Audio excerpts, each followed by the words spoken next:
সংবিধান হিসেবে পবিত্র কোরআনকে আল্লাহ তাআলা দিয়েছেন।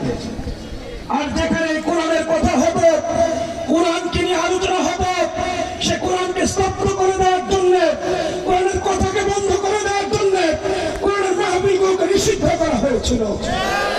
কোরআনের পাখি আল্লামা দেলোয়ার হোসেন সাঈদীকে ফাঁসির কাস্তে ঝুলিয়ে হত্যা করার জন্য ফাঁসির রায় দেওয়া হয়েছিল।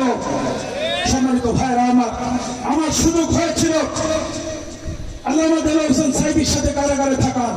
তিনি বলেছিলেন, সালাউদ্দিন আইয়ুবী, দোয়া করবে আমি যেন জীবদ্দশায় এই বাংলার জমিনে যে কোরআনকে অপমান করা হয়েছে, সে কোরআন বিজয় হয়েছে, এটা যেন দেখে যেতে পারি।